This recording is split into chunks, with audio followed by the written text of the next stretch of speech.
अपने आत्माओं, एक परमात्मा की महिमा को समझने के लिए आपको थोड़ा सा समय की आवश्यकता पड़ेगी, क्योंकि जब तक हम समय नहीं निकालेंगे तो कुछ भी काम नहीं कर सकते। आप बच्चों को शिक्षा के लिए भेजते हो, 15, 20, 22 वर्ष तक बच्चे को फ्री छोड़ देते हो, बेटा या बेटी को, और पैसा भी लगाते हो। किस लिए? क्योंकि आप परिचित हो इस बात से कि लड़का लड़की शिक्षित हो गया तो इसका रोजी रोटी ठीक मिल जाएगी, अच्छी बात है। और इसी प्रकार जब आपको इस बात का ज्ञान होगा कि मनुष्य जीवन किस लिए प्राप्त हुआ है, इसका मूल उद्देश्य क्या है, तो आप फिर इतना ही जोर, इतना ही समय और समर्पण इस साइड में होगे। और उधर जैसे लड़के पढ़ गए, खूब MA, BA, PhD, CA कर लिया, और नौकरी कौन सी सबको मिलेगी, और फिर भी हम पढ़ा के छोटे बच्चों को, तो कहने का भाव यह कि उसमें हानि भी हो सकती है। और फिर भी इतना हम प्रयत्न कर रहे हैं तो इसमें हानि हो ही नहीं सकती। लड़का लगो चाहे लड़की भक्ति मार्ग पर, सारे ठाठ भगवान करेगा, या जो रोटी भी देगा और उसकी रक्षा भी करेगा, और मोक्ष भी मिलेगा, सदा के लिए सुख भी होगा।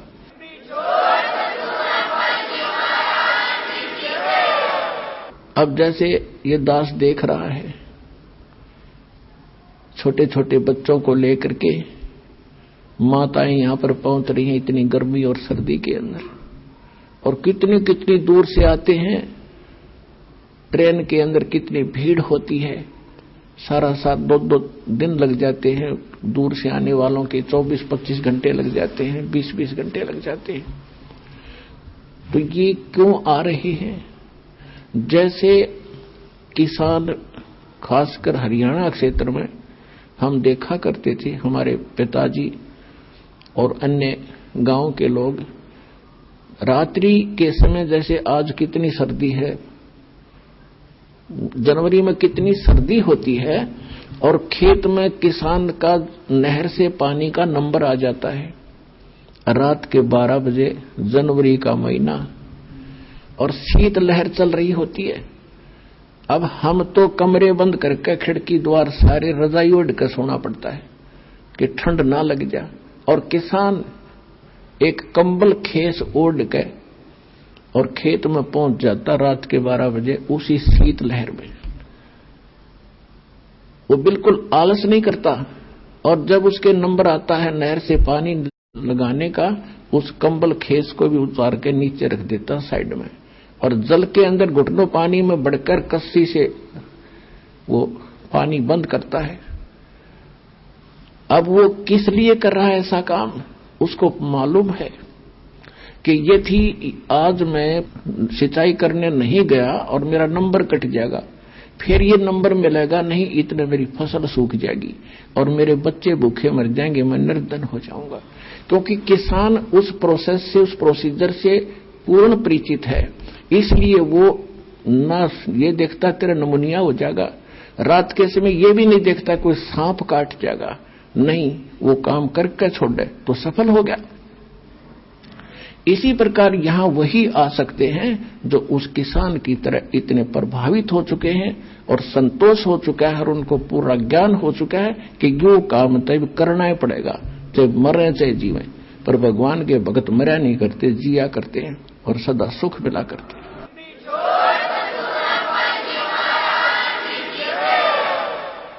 इसलिए कहा है कि ये संसार समझदा नहीं, कहंदा श्याम दोपहरे नू, गरीबदास ये वक्त जाते रोगे इस पैरे नू।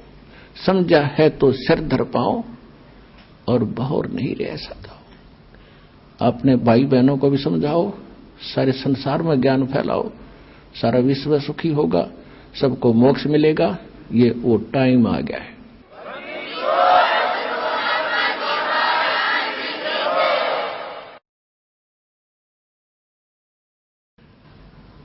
परम पिता परमात्मा पूर्ण ब्रह्म सारी सृष्टि के रचनहार कबीर परमेश्वर जी की असीम रजा से आप सभी पुण्यात्माएं सत्संग सुनने के लिए उपस्थित हुई। जिन पुण्यकर्मी प्राणियों के युगों युगों के बहुत ही पुण्य एकत्रित हो जाते हैं, उनको मानव शरीर प्राप्त होता है। उनसे भी वो अच्छी आत्माएं हैं जो मानव शरीर प्राप्त करके परमात्मा की तड़प जिनके अंदर विद्यमान है, और उनसे भी वो अच्छी आत्माएं हैं, उनके पुण्य और भी अधिक हैं, जिनको मनुष्य शरीर के अंदर सतगुरु प्राप्त हो जाते हैं और परमात्मा की यथार्थ भक्ति विधि प्राप्त हो जाती है। तो आप सभी पुण्यात्माएं उस श्रेणी की हो जैसे गुड, बेटर, बेस्ट, आप वो बेस्ट कर्मों वाली आत्माएं हैं जो सतलोक आश्रम बरवाला से दीक्षित हो चुके इस दास से। आपके कर्मों का आपको ज्ञान नहीं, क्योंकि लाल की कीमत को लाल नहीं जानता, जौहर ही बताता है ये कितनी कीमत का है। आप वो आत्मा हैं परमात्मा जिनके लिए युगों से भटक रहे थे। गोता मारूं स्वर्ग में जा बैठूं पाताले, गरीब दास ढूंढता फिरूं अपने हीरे मोती लाले। कबीर साहब गरीबदास जी को बता रहे हैं परमात्मा के गरीबदास, मैं भटक रहा हूं अपनी प्यारी आत्माओं को, जो भी कभी मेरे शरण में आई हैं उनके साथ मेरा एक विशेष कनेक्शन हो जाता है। मेरी जिम्मेवारी बन जाती है कि उनको यहां से निकालूं। उनके लिए मैं कभी पाताल में, कभी स्वर्ग में, कभी पृथ्वी लोक पर उनको प्रेरित करने के लिए मैं फिरता रहता हूं, घूमता रहता हूं। आज आप परमात्मा की शरण में आए हो, कबीर भगवान की ही रजा से यहां आए हो।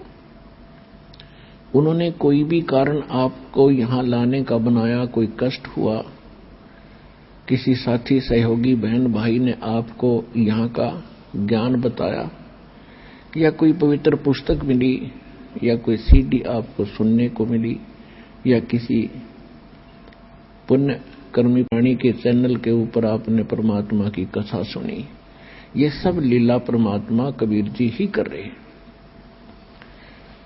आप तो यहां इस काल के इस जुगाड़ में सारा जीवन खो देते हो। सभी प्रयत्नशील हैं, कोठी बने, घना धन हो, सुखी हो, बैंक बैलेंस हो, और हो वही रहा है जो होना होता है, क्योंकि आपकी जो किस्मत के अंदर जो प्रारब्ध में लिखा जाता है आपको आजीवन वही प्राप्त होता है। बेशक आप कितने ही पाप कर्म बिगाड़ो, चाहे चोरी करो, डाके मारो, रिश्वत ले लो, और चाहे आप कोई और हथकंडा अपनाओ धनी बनने के लिए, आपको केवल लिखा लेख किस्मत का ही प्राप्त होता रहेगा। और पाप आप जो करोगे अधिक धनी बनने के लिए कहीं से पैसा एकत्रित भी कर लोगे, वो पैसा नहीं रहेगा।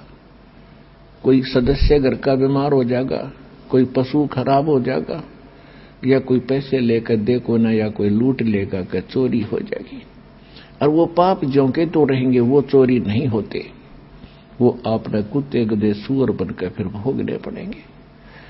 तो पुण्यात्माओं, परमात्मा का विधान है, ये किसी डूम बाट के गीत नहीं है। इन पर आपने घना जोर देना पड़ेगा, और जिस दिन आप समर्पित हो जाओगे कि कबीर इज गॉड, परमात्मा कबीर है, और इस धरती पर कोई ज्ञान नहीं, कोई भगवान नहीं, और ऐसा कोई सच्चा नाम नहीं, उसी दिन से आपका हाथ पकड़ लेगा परमात्मा।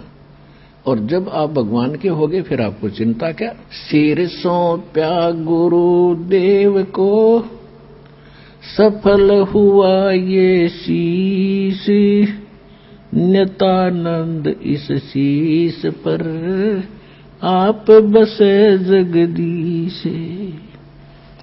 जब ये शीश मालिक को सौंप दिया तो ईब वो उसका हो गया, हमारा नहीं रहा। और उस धनी के शीश ने फिर जोखिम क्या, उसको कौन टच कर सकता है, उसको कौन डिस्टर्ब कर सकता है। तो आप उसके बनकर देखो। परमात्मा कहा करते थे, कबीर इस संसार को समझाऊं के बारे, ये पूछ पकड़ के भेड़ की भाई उतरा चावे पार। और परमेश्वर से प्राप्त ज्ञान के आधार से उन्हीं का ज्ञान गरीबदास जी ने बताया है। भेड़ पूछ को पंडित पकड़े, ये बादो नदी बिहंगा, गरीबदास वो भव जल डूबे, जा नहीं साध सत्संगा। परमात्मा कहते हैं, कबीर इस संसार को समझाऊं कै बार,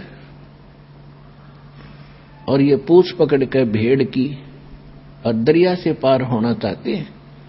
इन नकली गुरुओं ने, अज्ञानियों ने आपको भवसागर से पार होने की जो विधि बताई है, जो देवी देवताओं की पूजाएं, अन्य मंत्र जो सदग्रंथों में प्रमाणित नहीं है, वो शास्त्र विधि त्याग कर मनमाना आचरण है। वो साधनाएं जो आप कर रहे हो वो तो ऐसी हैं जैसे कोई मूर्ख और किसी भोली आत्मा को सलाह दे दे जो दरिया से पार होना चाह रहा हो, उसको ये कह दे कि ये भेड़ पकड़ ले, इसकी पूंछ पकड़ कर दरिया में घुस जा, ये तुझे परले पार कर देगी।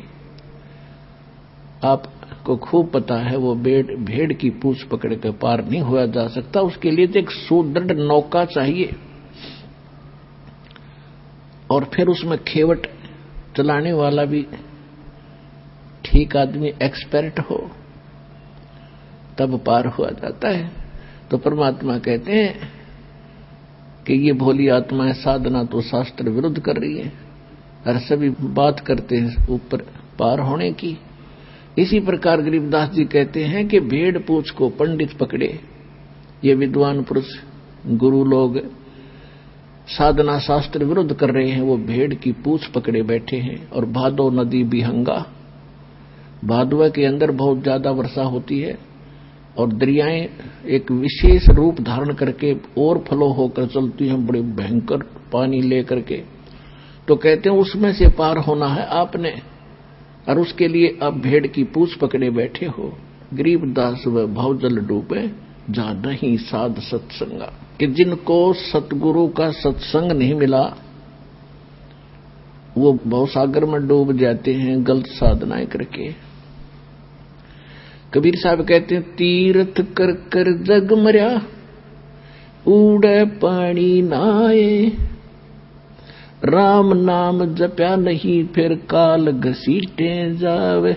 कहते गंगा काठे घर करो, गंगा किनारे घर करो, और चाहे पीवो निर्मल नीर, मुक्ति नहीं सतनाम बिना, यो कह रे साहिब कबीर। काशी करवत लेत हैं, आण कटावे शीश, ये बन बन भटका खात है, ऐसे मिले नहीं जगदीश। पुण्यात्माओं, हम परमात्मा के लिए असंख्य युगों से भटक रहे हैं। जब से हम भगवान से बिछड़े हैं, उस सच्चे स्थान को, सुखदायी स्थान को, उस सुख सागर को छोड़कर हम इस काल की जोड़ी में आ गए, इस गंदे पानी में। उसी दिन से आत्मा को आभास है कि वो सुख पुनः प्राप्त हो, और उस सुख की प्राप्ति के लिए काल ने आपके ऊपर पर्दा डाल दिया। या त्रिगुणमय माया, रजगुण ब्रह्मा, सतगुण विष्णु, तमगुण शिव जी के अंदर से निकल रही एक ऐसी किरणें आपको अचेत कर देती हैं, आप पर इतना प्रेशर डाल देती हैं कि आप रोजी रोटी तक सीमित हो जाते हो। और फिर भक्ति के लिए कभी अंगड़ाई लेती है आत्मा, तो उसके लिए काल ने करोड़ों की संख्या में ये दूत बैठा रखे हैं काल के, जो गलत साधना बताते हैं, शास्त्र विरुद्ध भक्ति बताते हैं। अगर किसी की आत्मा भक्ति की तरफ प्रेरित होती है तो इन काल के दूतों के जाल में फंस कर अपना जीवन नाश कर जाती। फिर इसने सोचा है कि निर्धन सोचता है कि मुझे धन घना हो तो मैं सुखी हो जाऊं। जिसके पास माया होगी वो सपने में भी सुखी नहीं हो सकता। ये याद रख लियो, दास के वचन नहीं, ये परमात्मा के वचन है। सुखी कौन होगा उसकी विधि बताते हैं। अब जो धनवान है वो ये सोचते हैं कि ये राजा लोग सुखी होंगे, राजनेता सुखी होंगे, इनको सोपन में सुख नहीं, ये सिर्फ एक छोटी सी प्रभुता पाकर इधर उधर से अटपट करके अपना जीवन व्यतीत कर रहे हैं। और हमने देखा कि ये बड़ी इनकी मौज होगी, आगे पीछे इनके गाड़ियां चलती हैं और पुलिस रहती है साथ में, ये सुख का साधन ही नहीं है। फिर ये राजा लोग समझते हैं कि देवता लोग सुखी होंगे स्वर्ग के अंदर, स्वर्ग में तो आग लग रही है। परमात्मा ने कहा कि ब्रह्मांड 2100 आग लगी है और कृत्रिमबाजी सभी ठगी है। देवता लोग समझते हैं कि इंद्र सुखी होगा, हमें सुख नहीं। इंद्र का सुख आपने बहुत बार पढ़ा भी और सुनाया भी है। इंद्र अपना समय पूरा करके स्वर्ग का राजा अगले जीवन में गधे की योनि में जाओगा, डेफिनेट, ये रूल है। तो खाक सुख उस इंद्र को। इंद्र सोचता है कि ब्रह्मा विष्णु महेश सुखी होंगे। इन ब्रह्मा विष्णु महेश की हिस्ट्री आप पढ़ के देख लो। श्री रामचंद्र रूप में विष्णु जी आए थे, सारा जीवन जंगल में धक्के खाए, फिर रावण के लट्ठम लट्ठा, और फिर आकर राजा बन गए। बच्चे कहीं आप कहां, वो जीव सुखी हो सकता है? और अंत कैसे हुआ था श्री रामचंद्र जी का? जब अपने बच्चों से मिलने की चेष्टा की तो पृथ्वी में धस गई वो सीता, तो पृथ्वी में समा गई और पुत्रों ने उससे बात करने से मना कर दिया। और फिर आकर के उन्होंने सरयू नदी में जल समाधि ली, जिंदा डूब गया। तो क्या ये सुख है? विष्णु जी को सुख है? फिर श्री कृष्ण जी की हिस्ट्री देख लो। जेल में जन्म हुआ, मम्मा दुश्मन, कभी केसी, कभी चानौर, कभी जरासंध, कभी काल्यवन, लठ ले आएंगे। और अंत कैसा हुआ? श्री कृष्ण जी के सामने पूरा यादव कुल नाश हो गया, आपस में लड़का मर गया। और जो बुजुर्ग सबसे पीछे रह जा, सबकी मृत्यु देख ले, वो जीव सुखी नहीं होता। परमात्मा कहते हैं, भाई तन दर सुखिया कोई ना देखा, जो देखा सो दुखिया हो, उदय अस्त की बात करते हैं, मन सबका किया विवेका हो, सबका किया विवेका हो। भाई घाटे बाधे सब जग दुखिया, के गृहस्थी बैरागी हो, घाटे बाधे सब जग दुखिया, क्या गृहस्थी बैरागी हो। सुख देव ने दुख के डर से गर्भ में माया त्यागी हो, गर्भ में माया त्यागी हो। तंदर सुखिया कोई ना देखा, जो देखा सो दुखिया हो, उदय अस्त की बात करते हैं, मन सबका किया विवेका हो, सबका किया विवेका हो। भाई जंगम दुखिया जोगी दुखिया, तपस्वी को दुख दूना हो। भाई जंगम दुखिया जोगी दुखिया, तपस्वी को दुख दूना हो। आशा तृष्णा सब में व्यापे, कोई महल न सुना हो, कोई महल न सुना हो। तन दर सुखिया कोई न देखा, जो देखा सो दुखिया हो, उदय अस्त की बात करते हैं, मन सबका किया विवेका हो, सबका किया विवेका हो।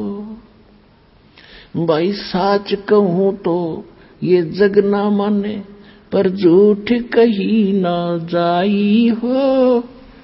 साच कहूं तो या जग ना माने, पर झूठ कही ना जाई हो। ये ब्रह्मा विष्णु शिव जी दुखिया, जिन ये राह चलाई हो, जिन ये राह चलाई हो। तंदर सुखिया कोई न देखा, जो देखा सो दुखिया हो। उदय अस्त की बात करते हैं, मन सबका किया विवेका हो। सबका किया विवेका हो। भाई सूरपति दुखिया, इंद्र को सूरपति कहते हैं। सूरपति दुखिया, भूपति दुखिया, ये रंग दुखी बपरीती हो। सूरपति दुखिया, भूपति दुखिया, रंग दुखी बपरीती हो। कहे कबीर और सब दुखिया, एक संत सुखी मन जीती हो।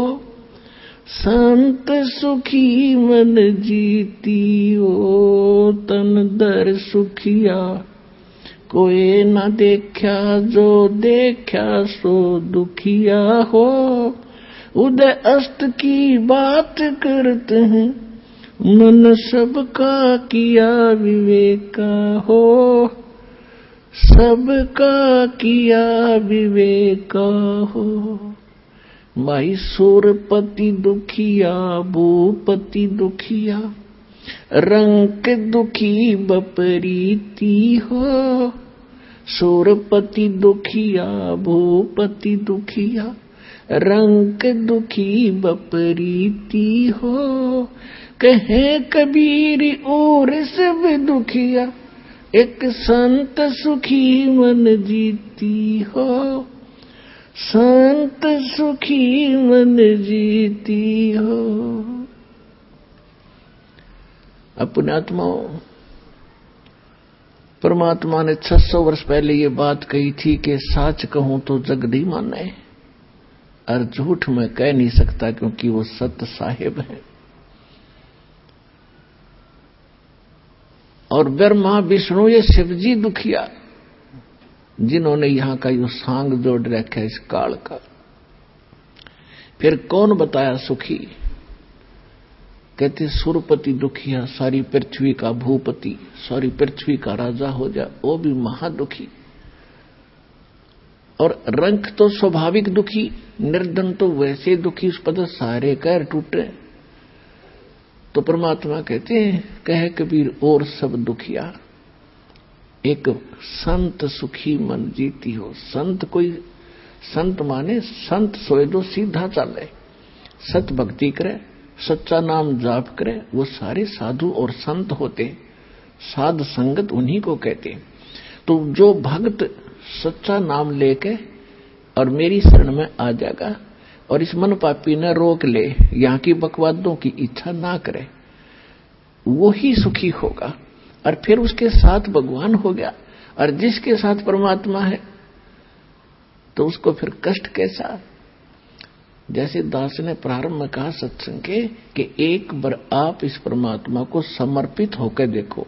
काल ने ऐसा जुल्म करवा दिया हमारे साथ में कि कबीर भगवान, और कौन सा कबीर? ढाणक और काशी वाला जुला, इसको परमात्मा मानना। इतनी छाती चाहिए आदमी ने, इतना दिल, लेकिन जचा के छोड़ देंगे। Kabir is God.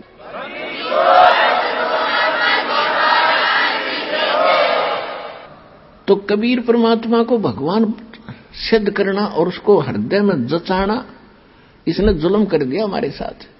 एक 4 ईंट लगा रखी उड़ा कुत्ते मुत्ते, वो भी भगवान है और वो सारे भगवान है। जंडी भी भगवान और तुलसी भी भगवान, कबीर भगवान नहीं। अरे फूटे भाग हमारे, ऐसे गुरु मिले हमें। तो अब आपको सतगुरु मिल गए हैं और सबके अज्ञान की आज धोती सी धोकर धर दी, इनकी पालिश तार दी। सच्चा ज्ञान आपके हृदय में जचा दिया और जच जाएगा। 9 मण सूत उलझिया, ऋषि रहे जख मारे। सतगुरु ऐसा सुलझा दे भाई, उलझे न दूजी बारे। परमात्मा खेल तो सारा आप ही कर रहे हैं। स्वयं ही वो सतगुरु हैं, स्वयं ही वो परमात्मा है। आज से 600 वर्ष पहले वो परमात्मा ये सारे ज्ञान को सुलझा कर धर गए थे, लेकिन हम अज्ञानी गुरुओं के फंसे रहे। परमात्मा के सुलझे सालझे सूत को ना छेड़ा हम वो टूटे फूटे अड़ंगे इकट्ठे करते रहे और उसी को सोचते रहे से हम अपना काम चलाएंगे। तो परमात्मा कहते 9 मन सूत उलझिया, 1 किलो सूत, 1 सेर सूत जो कच्चे धागे होते हैं, अगर वो उलझ जाना जुलाई का सारा दिन व्यतीत हो जाता था उसको सेट करने में। और जब वो टूट जाए उसमें गांठ पड़े और गांठ लग गई तो कपड़ा बना कर देते थे, तो वो उलाने देते थे, आधी कीमत देते थे कि इसका 6 तक गांठ लगा दी, इतना हम नहीं देंगे इसके पूरे पैसे। इसलिए दुल्हाओं के सामने वो सूत उलझ जाना सबसे बड़ी समस्या होती थी। उसको सुलझाए बिना वो अपना काम नहीं कर सकता, रोजी रोटी चले नहीं। और परमात्मा कह रहे ये तो 9 मन सूत उलझा कर धर दिया इन अध्यात्म मार्ग का। तो फिर उनसे पूछा कि परमात्मा फिर ये सुलझेगा कैसे? तब कहा था सतगुरु ऐसा सुलझा देगा, उलझे न दूसरी बार। अब इस कलयुग में अध्यात्म ज्ञान नहीं उलझ सकता। कोई भक्ति करियो चाहे मत करियो, वो उसका भाग्य और दुर्भाग्य साथ होगा, ऐसा बना दिया है।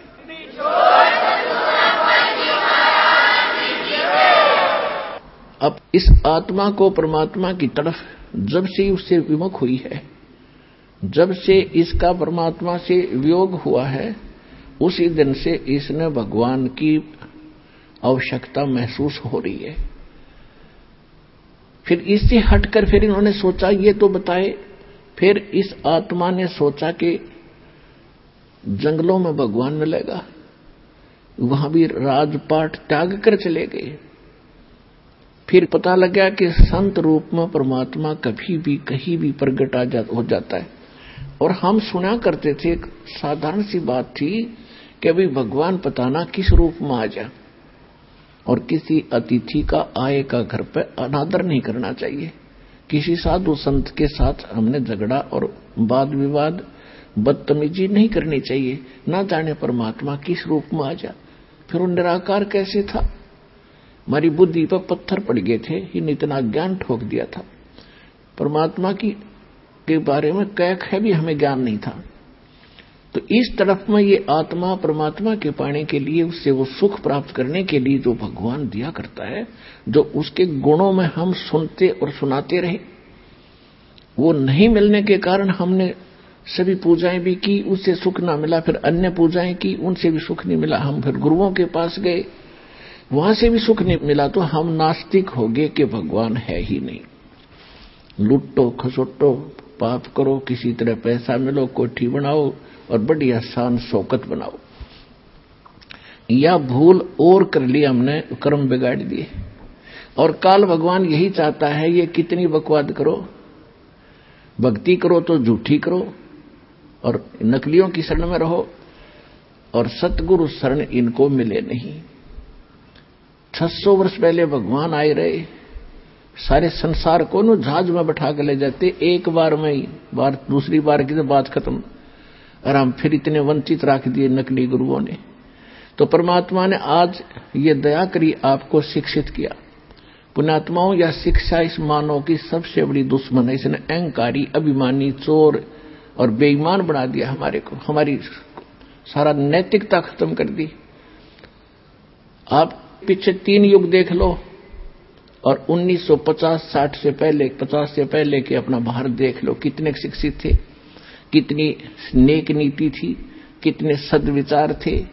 और आज कैसी आग लग रही है, या माया माया दिखाई देती है। और ये माया से जीव की सबसे बड़ी शत्रु है। कुछ दिनों में आपका कति समझ में आ जाएगी। अब जब हमारे साथ परमात्मा हो जाएगा तब माया आपके चरणों में रहेगी।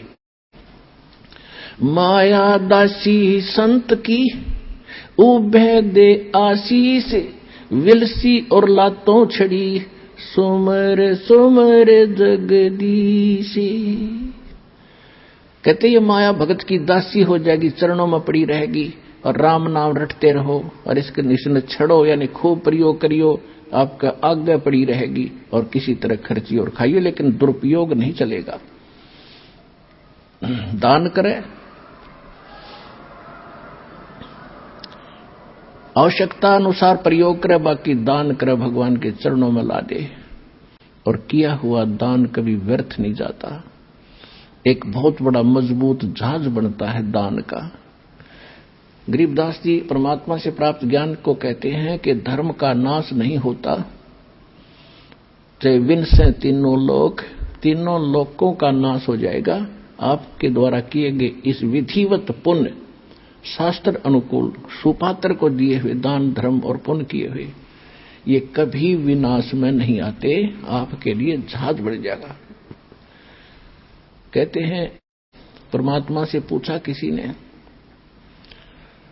कि धर अंबर सब जावेंगे और विनसेंगे कैलाश, एकम एका होएगा तब कहां रहे तेरे दास।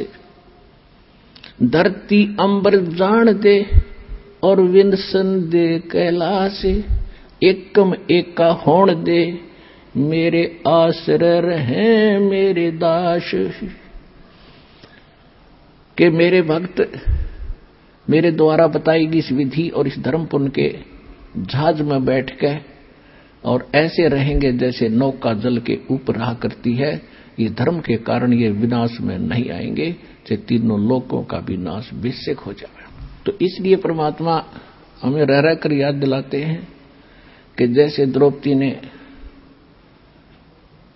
एक अंधे महात्मा को, अपनी राजा की लड़की कितना सुंदर साड़ी पहनकर जाती है, नहर पर नहाने गई थी घाट पर, परमात्मा अपने बच्चों को कैसे उभारते हैं।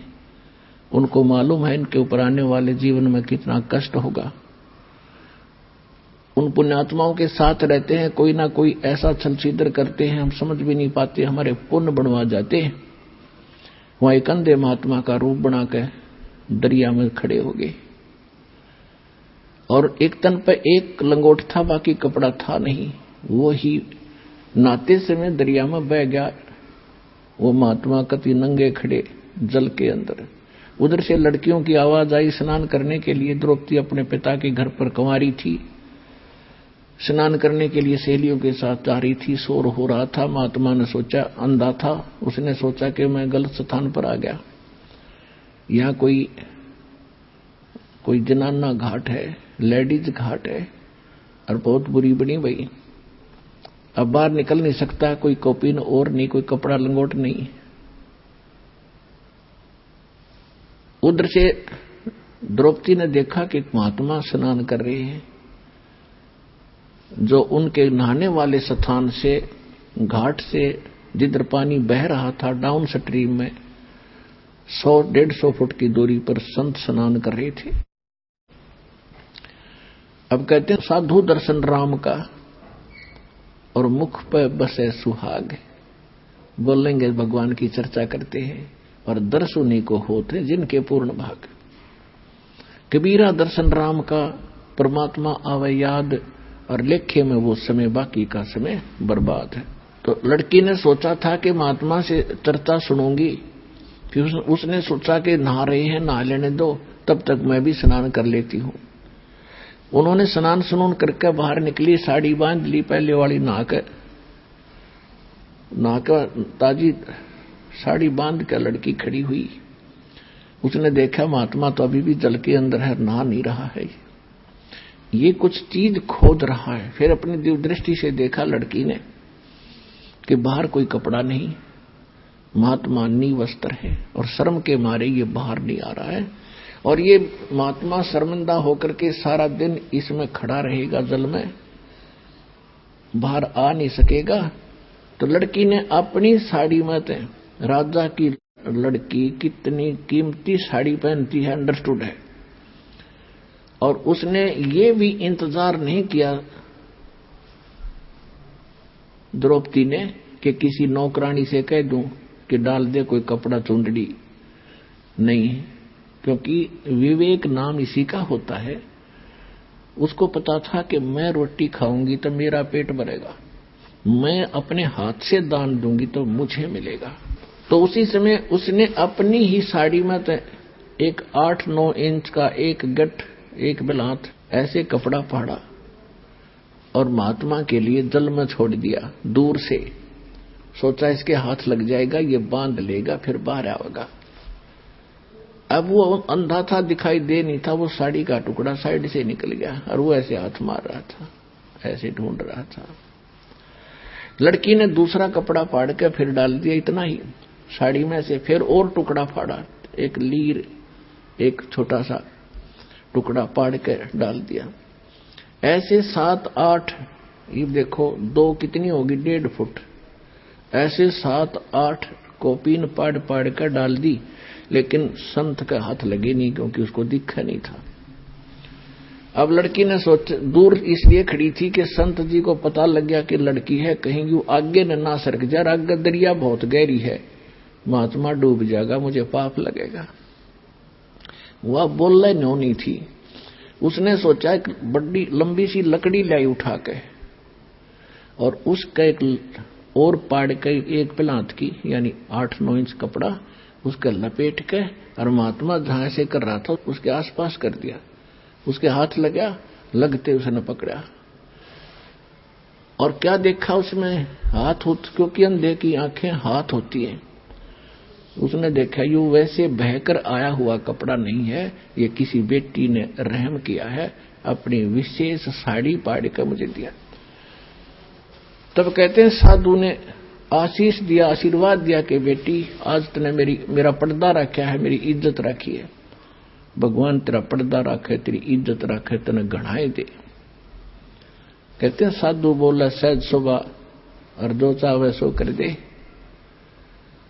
अब लड़की उस समय तो आ गई, क्योंकि परमार्थी प्राणी घना इस चीज के बारे में नहीं सोचा करते, क्योंकि वो राजा की लड़की, उसको सुख तो सारा था ही, वह नहीं सोचा मुझे तो सब कुछ प्राप्त है, बड़ी अच्छी बात है, संत तो आशीर्वाद दिया ही करते हैं, लेकिन वो आशीर्वाद ऐसे वैसे नहीं था। अब फिर वो लड़की का विवाह हुआ अर्जुन के साथ, कौरव में आपस में जुए में वो हार गए, द्रौपदी को भी जिता दिया। तब दुशासन ने सरेआम सभा के अंदर द्रौपदी की इज्जत लूटनी चाहिए, उसको बेइज्जत करना चाहा, नंगा करने के लिए। और वहां पर कौन बैठे थे, भीष्म पितामह, द्रोणाचार्य, कर्ण आदि तीन तो ऐसी हस्ती बैठी थी जो विशेष आदरणीय थी उन पूरे कौरव और पांडवों के लिए। एक विदुर थे उनके चाचा, पांडवों के, कौरवों के चाचा विदुर थे, और भी बहुत से लोग बैठे थे, सभासद बैठे थे। दुर्योधन ने दुशासन से कहा कि हम अंधे हैं, अंधों की संतान हैं, क्योंकि द्रौपदी ने एक दिन व्यंग कर दिया था दुर्योधन के ऊपर। राजा युधिष्ठिर ने शीशे का महल बनवाया था और दुशासन को आमंत्रित किया था सभी को कि आइयो हमने मकान बनाया, भोजन पाइयो। दुशासन की टक्कर लगी, शीशे में दिखा कौन, वो गिर गया। द्रौपदी खड़ी होकर हंस रही थी और कहने लगी अंधों के अंधे ही पैदा होते हैं। वैसे इस तरह की बकवाद हमने देखो शिक्षा इनसे ये लेनी चाहिए कि इस तरह के व्यंग हमने नहीं कसने चाहिए। और फिर भी एक लड़की ने स्वाभाविक देवर भाभी के हिसाब से उसने कह भी दिया था तो के बिजली गिर गई। इतना दुख मान गया वो साकेट व्यक्ति कि इसने ये शब्द बोल कैसे दिए, अंधा कंधे होते हैं, इसको मजा चखाऊंगा। पुण्यात्माओं, परमात्मा बताते हैं कि सोना सजन और संत ये टूट जुड़े 100 बार, दुर्जन और पाका कलश एक धक दरार। जैसे मटका होता ना गड़ा पक्का, वो एक बार थोड़ी सी क्रैक हो गया तो दोबारा नहीं सेट हो सकता, उसको कितना कुछ कर ले उसमें नारी की नारी वो पहचान रहेगी। ऐसे दुष्ट व्यक्ति एक बार नाराज हो गए वो सेट नहीं होते। और सोना और सजन अच्छे आत्मा और संत भक्त थोड़ी एक बार कवा सुनी हो भी गई तो कभी याद भी नहीं रखते मेरी इसकी कभी लड़ाई हुई थी, ऐसा स्वभाव होता है। जैसे सोने का कोई आभूषण है उसको टुकड़े कर दिए और फिर दोबारा उसको बना दिया जाता है आभूषण, उसकी पहचान भी नहीं रहती, ऐसा मेल खा जाता है। तो दुर्योधन जो था वो पाका कलश था, एक के बात पर इतना दुख मान गया कि नो कर दूंगा वक्त, तो उसका प्रतिफल लेने के लिए उसने सारा षड्यंत्र रच कर पांडवों से राज भी जीत लिया, द्रौपदी भी जीत ली अटपट करके। अब दुशासन से कहा दुर्योधन ने कि इस द्रौपदी को नंगा करो और मेरे जांग पर बिठा दे नंगी करके। बता, सरेआम सभा में ये पंचायत थी। इस महाभारत इस ग्रंथ नाम पढ़ पढ़कर हमने आंखें फुड़वा ली। इसमें क्या विचार था? अब वहां सारी सभा बैठी, भीष्म पितामह, द्रोणाचार्य और कर्ण जैसे योद्धा, और भीष्म पितामह तो उनका दादा था, और द्रोणाचार्य गुरु, और कर्ण एक बहुत बड़ा योद्धा थे, और तीनों के तीनों ये वैसे भी सूरवीर थे। तो वहां किसी ने भी ये नहीं कहा दुर्योधन तो के जुल्म कर रहा है, अरे बेवकूफ ये क्या करने जा रहा है तू। देखो, सभा पंचायत के अंदर एक नियम होता है, जो नेक व्यक्ति हो जायज बात कहे, और कोई ना मानने तो उठ कर चला जा, सभा त्याग देनी चाहिए, वहां रहना भी दोष लगे। तो जब उन्होंने ये कर्म शुरू किया, उसी समय विदुर खड़ा हुआ। विदुर ने कहा कि रे नालायक को, क्या कर रहे हो तुम? अपनी बहू को और बेइज्जत कर रहे हो।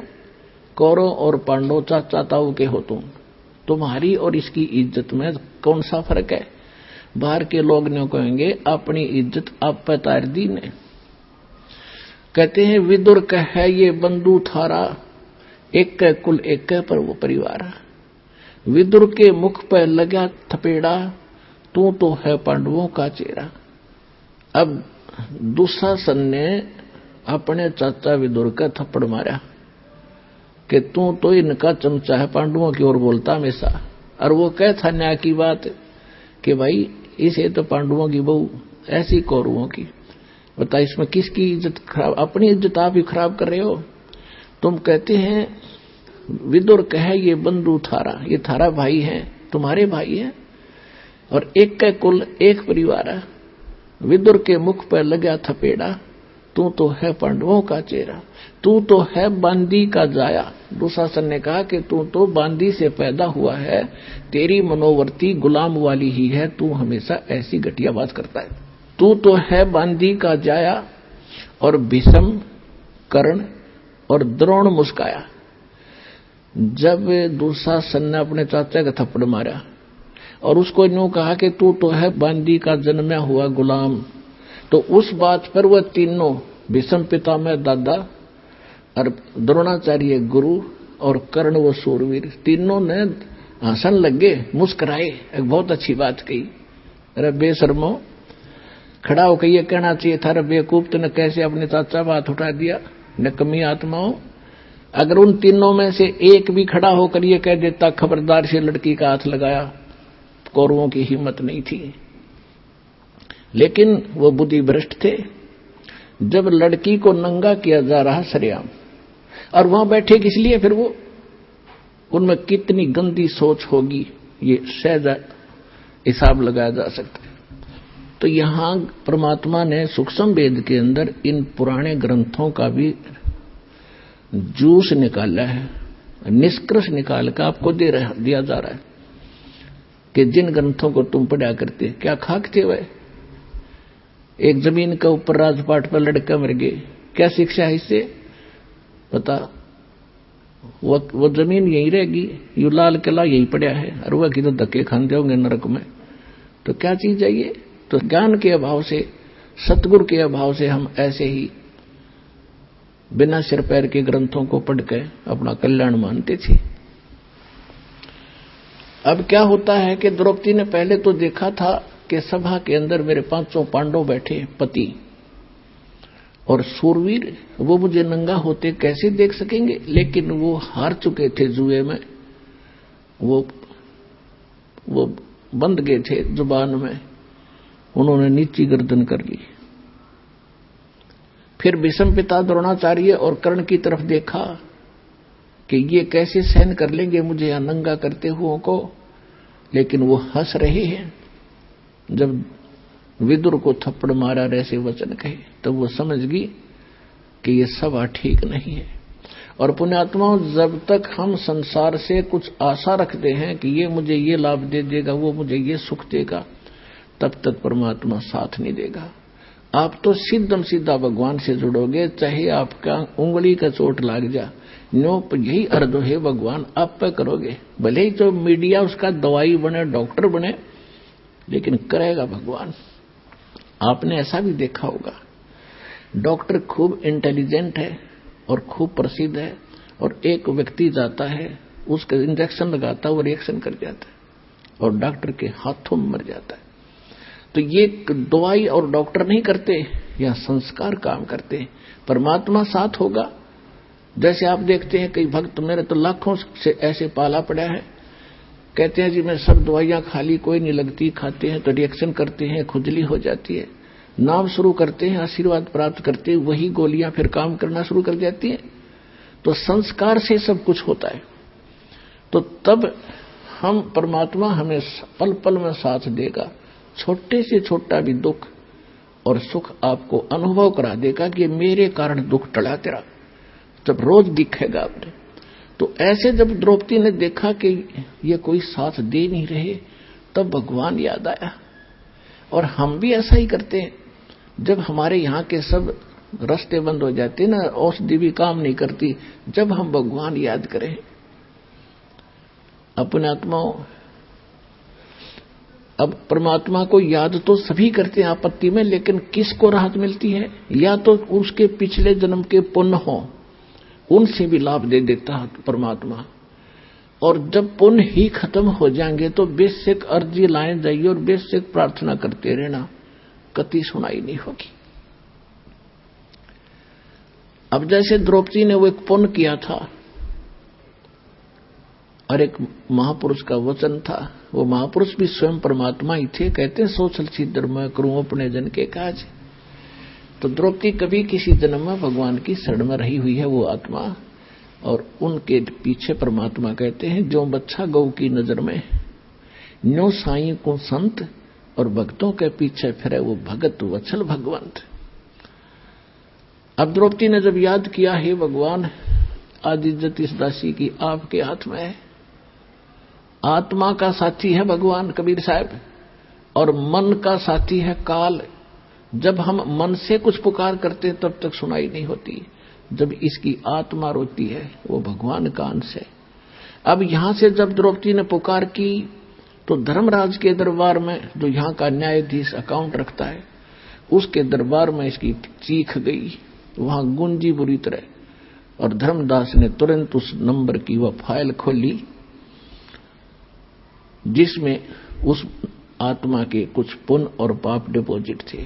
देखना चाहा कि इस आत्मा का कोई ऐसा कर्म है जिससे मैं मदद करवा सकता हूं। उसने देखा कि एक संत महात्मा का आशीर्वाद से इसने एक छोटा सा 9 इंच का कपड़ा दान किया हुआ है, और उसके आशीर्वाद से तो मैं खूब दे सकता हूं इसको। तो उसी समय वहां से रिफ्लेक्शन किया, और श्री कृष्ण जी को वो गुरु रूप में पूजा करती थी, मानती थी। और श्री कृष्ण खेल अपनी पत्नी रुक्मणी के साथ शतरंज घर में महल में बैठा, तो वहां से रिफ्लेक्ट होकर धर्मराज के दरबार से वो पुण्य श्री कृष्ण के अंदर वो शक्ति वो आया। जब वो पास से डाल रहा था श्री कृष्ण, जैसे खेलते हैं ना शतरंज, ऐसे डालते हैं 11 कच्चे 12 पक्के 12 ऐसे, तो उसने पास से डाले थे और एकदम हाथ ऐसे अकड़ गया श्री कृष्ण का, और नो करने लगा अनंत अनंत अनंत। कृष्ण में भूत सा बढ़ गया।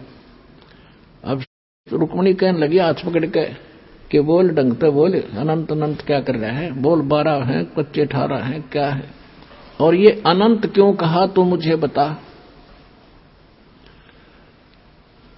तब परमात्मा ने उसकी दिव्य दृष्टि खोल दी। कहते हैं रुक्मणी कर पकड़ा मुस्काई, अनंत कहा मोको समझाई। अब श्री कृष्ण जी को परमात्मा ने चेतना दी, क्योंकि करता वही है, उसके हाथ में रिमोट है। वो कौन से इंस्ट्रूमेंट से, कौन सी तोप से, कौन सी मिसाइल से कौन सा काम ले, उसके हाथ में रिमोट है। तो श्री कृष्ण जी के अंदर परमात्मा ने वह पावर भेजी, वो पुण्य भेजा, और फिर वो तो वहां उसको दिखा दी कि द्रौपदी को दुशासन ने पकड़ रखा है और उसकी इज्जत खराब करना चाहता है। और तो वह परमात्मा बुलवा रहे श्री कृष्ण से कि हमरा भगत पे छोड़ी हुई, दुशासन ने द्रौपदी पकड़ी, हमरी भक्त सकल में सिखरी। हमरी भक्त पे छोड़ी हुई तो हमरा नाम न लेवे कोई। यदि भगत ही हानि में रहेंगे तो राम का नाम मिट जाएगा। अब वो तो लग गया खेलन, तंदे ही से पासा डारी और पहुंचे सुख समरूप मुरारी। अब हमने मुरारी नाम श्री कृष्ण का लिख रखा है। मुरारी का वास्तविक अर्थ है राक्षस का शत्रु। अरि माने शत्रु, मुरा माने राक्षस।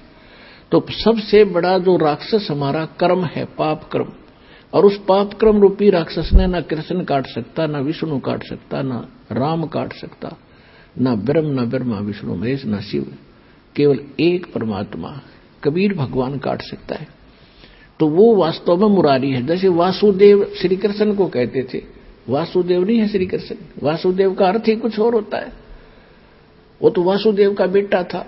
वासुदेव एक व्यक्ति था, लेकिन वेदों में वासुदेव परमात्मा का अलंकृत नाम है, उपमात्मक नाम है, जिसकी प्रभुता सबके ऊपर हो, जिसका वास सब जगह हो, उसको वासुदेव कहते। तो ऐसे ये मुरारी। तो यहां गरीबदास जी की वाणी को समझने के लिए इस दास के इसलिए आवश्यकता पड़ी, परमात्मा ने ये बुद्धि दी। तो कह रहे हैं गरीबदास जी के रुक्मणी कर्म पकड़ा मुस्काई, अनंत कहा मोह को समझाई। क्या कहते हैं श्री कृष्ण जी से अंदर से आवाज आ रही है कि दुशासन ने द्रौपदी पकड़ी और हमारी भक्ति सकल में सिखरी। और जब हमारी भक्त पे छोड़ी हुई, हार में आगी हमारा भक्त, तो हमारा नाम न लेवे कोई। तंदे ही से पासा डारी। श्री कृष्ण तो वहां खेल रहा है और पहुंचे सतलोक से आके सुख समरूप मुरारी। और खेच कसीसा सिर पर बैठे हैं जगदीशा। अब ये लीला क्यों करी कि न्यू बिना पता ना लागो भगवान ने मदद करी है द्रौपदी की। तो जिस कारण से सब लीला परमात्मा करके इस युग तक, इस समय तक परमात्मा में आपकी आस्था बना के लाए हैं। और उस कृष्ण और द्रौपदी की इस कथा ने हम आज तक सुनते और सुनाते रहे। लेकिन आपके आज तक कदे हुई ऐसी लीला जो द्रौपदी के साथ हुई थी, इस दास के साथ हुई और इस सब के साथ हो रही है जब सच्चे भगवान से हम जुड़ गए।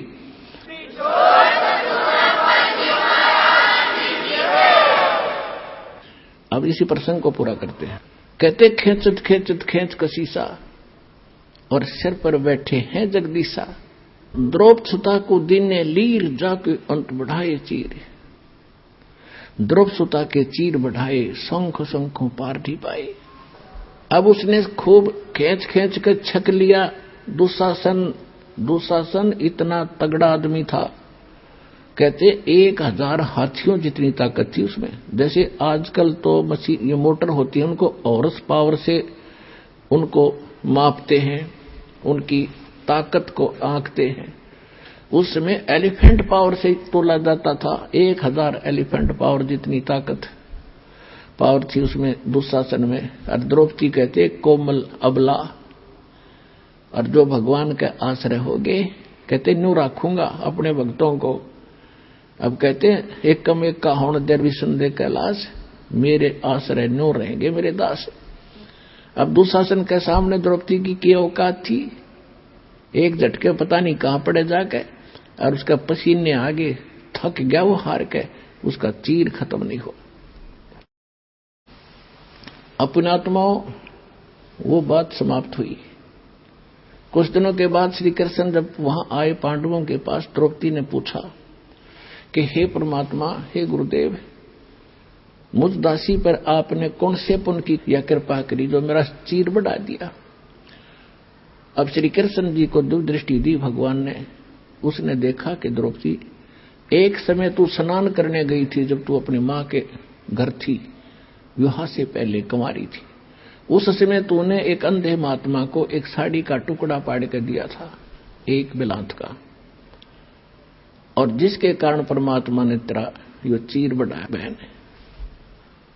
अब द्रौपदी का फिर वो रिमाइंड हुआ पिछली बातों को। अच्छा हे भगवान, अब थोड़ी थोड़ी याद आती है मुझे कि सचमुच अब क्या कहती है द्रौपदी कि 1 लीर के कारण, यानी 3 फुट बाई 9 इंच के कपड़े के कारण, और मेरे बढ़ गए चीर अपार, और जब मैं पहले समझ लेती उस संत को तो सर्वस देती वार। ओए होए होए।